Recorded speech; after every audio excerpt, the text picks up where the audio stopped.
당신의 삶이 어떤 고난이나 환난이 없이 계속해서 탄탄대로의 삶이 이어진다면 하나님은 사랑의 시초가 되시며 사랑의 완성을 이루신 분이십니다. 하나님께서 우리에게 베풀어 주신 사랑은 그 어떤 사랑보다도 위대하고 진실되며 희생적인 참 사랑입니다. 즉, 하나님 아버지께서 독생자 되신 예수님을 십자가에 못 박혀 죽게 하셔서 우리 타락한 인간들의 죄를 대속해 주시고 예수님을 전심을 다해 믿는 자들을 구원에 이르게 하는 놀라운 사랑을 베푸셨습니다. 요한복음 3장 16절, 36절. 하나님이 세상을 이처럼 사랑하사 독생자를 주셨으니 이는 그를 믿는 자마다 멸망하지 않고 영생을 얻게 하려 하심이라. 아들을 믿는 자에게는 영생이 있고 아들에게 순종하지 아니하는 자는 영생을 보지 못하고 도리어 하나님의 진노가 그 위에 머물러 있느니라.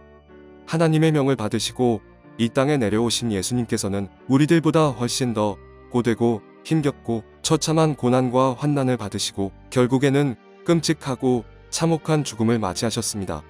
히브리서 2장 9절에서 10절.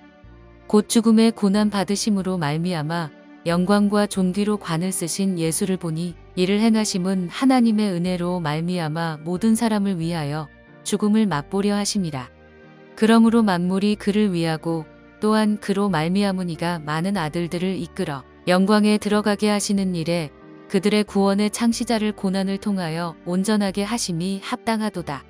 히브리서 2장 17절에서 18절. 그러므로 그가 범사의 형제들과 같이 되심이 마땅하도다. 이는 하나님의 일에 자비하고 신실한 대제사장이 되어 백성의 죄를 속량하려 하심이라.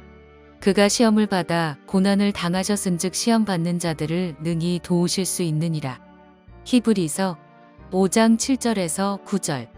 그는 육체에 계실 때에 자기를 죽음에서 능히 구원하실 이에게 심한 통곡과 눈물로 간구와 소원을 올렸고 그의 경건하심으로 말미암아 들으심을 얻었느니라. 그가 아들이시면서도 받으신 고난으로 순종함을 배워서 온전하게 되셨은즉 자기에게 순종하는 모든 자에게 영원한 구원의 근원이 되시고 베드로전서 2장 21절에서 24절. 그리스도도 너희를 위하여 고난을 받으사 너희에게 본을 끼쳐 그 자취를 따라오게 하려 하셨느니라.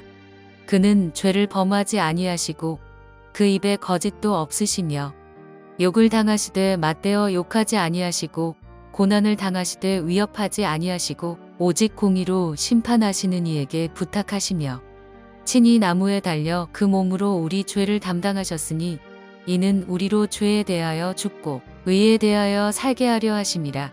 그가 채찍에 맞음으로 너희는 나음을 얻었나니. 성경에서는 예수님을 믿는 성도로서 고난에 참여하라고 권면하시며 고난받는 것이 유익이며 고난으로 인하여 전에 불순종하던 자가 이제는 주님의 말씀을 지키는 자가 되었다는 고백시가 시편에 기록되어 있습니다. 시편 119편 67절, 71절. 고난 당하기 전에는 내가 그릇 행하였더니 이제는 주의 말씀을 지키나이다. 고난 당한 것이 내게 유익이라. 이로 말미암아 내가 주의 율례들을 배우게 되었나이다. 로마서 8장 17절.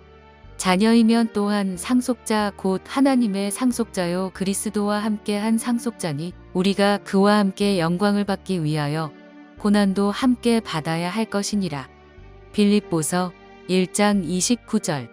그리스도를 위하여 너희에게 은혜를 주신 것은 다만 그를 믿을 뿐 아니라 또한 그를 위하여 고난도 받게 하려 하심이라.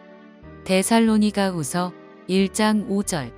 이는 하나님의 공의로운 심판의 표요 너희로 하여금 하나님의 나라에 합당한 자로 여김을 받게 하려 함이니 그 나라를 위하여 너희가 또한 고난을 받느니라. 디모데후서 2장 3절. 너는 그리스도 예수의 좋은 병사로 나와 함께 고난을 받으라. 디모데후서 4장 5절. 그러나 너는 모든 일에 신중하여 고난을 받으며 전도자의 일을 하며 내 직무를 다하라. 이에서 더 나아가 고난 중에 기뻐하고 즐거워하라고 말씀하시며 고난이나 환난이나 징계가 없는 사람은 하나님의 참 자녀가 아닌 사생자라고 말씀하십니다. 로마서 5장 3절에서 4절.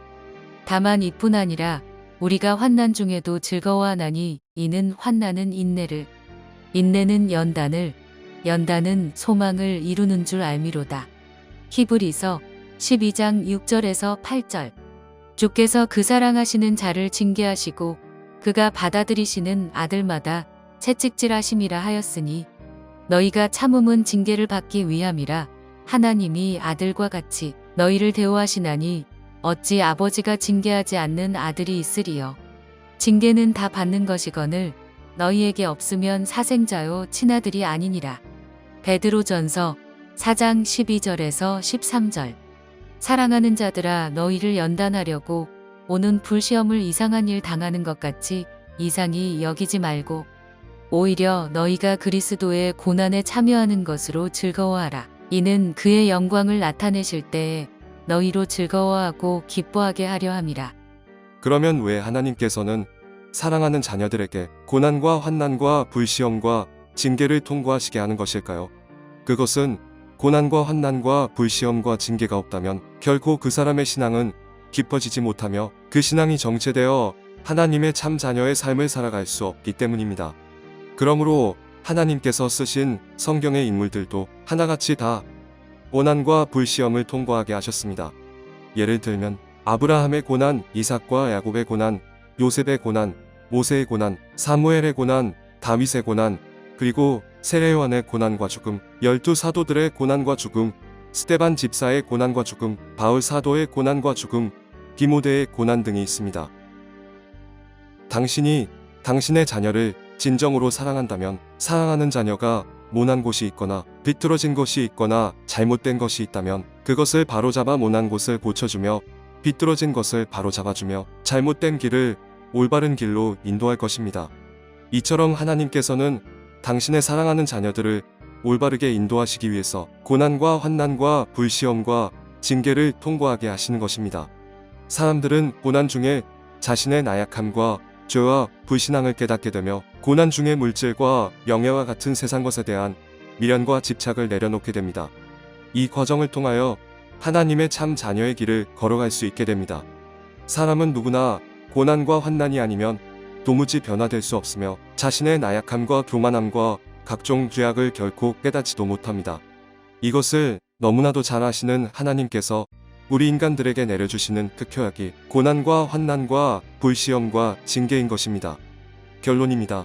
당신의 신앙이 미지근하고 나태한데도 인생이 평탄대로이며 반사형통입니까?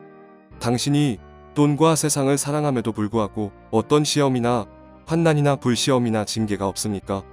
그렇다면 당신은 아마 하나님의 참 자녀가 아닌 마귀의 자녀일 가능성이 높습니다. 시편 73편 1절에서 12절, 17절에서 20절. 하나님이 참으로 이스라엘 중 마음이 정결한 자에게 선을 행하시나. 나는 거에 넘어질 뻔하였고 나의 걸음이 미끄러질 뻔하였으니 이는 내가 악인의 형통함을 보고 오만한 자를 질투하였음이로다. 그들은 죽을 때에도 고통이 없고 그 힘이 강건하며 사람들이 당하는 고난이 그들에게는 없고 사람들이 당하는 재앙도 그들에게는 없나니 그러므로 교만이 그들의 목걸이요 강포가 그들의 옷이며 살찜으로 그들의 눈이 솟아나며 그들의 소득은 마음의 소원보다 많으며 그들은 능욕하며 악하게 말하며 높은 데서 거만하게 말하며 그들의 입은 하늘에 두고 그들의 혀는 땅에 두루 다니도다. 그러므로 그의 백성이 이리로 돌아와서 잔에 가득한 물을 다 마시며 말하기를 하나님이 어찌 알랴 지존자에게 지식이 있으랴 하는도다. 볼지어다 이들은 악인들이라도 항상 평안하고 재물은 더욱 불어나도다. 하나님의 성소에 들어갈 때에야 그들의 종말을 내가 깨달았나이다. 주께서 참으로 그들을 미끄러운 곳에 두시며 파멸에 던지시니 그들이 어찌하여 그리 갑자기 황폐되었는가. 놀랄 정도로 그들은 전멸하였나이다. 주여 사람이 깬 후에는 꿈을 무시함 같이 주께서 깨신 후에는 그들의 형상을 멸시하시리이다. 할렐루야. 하나님을 찬양합니다.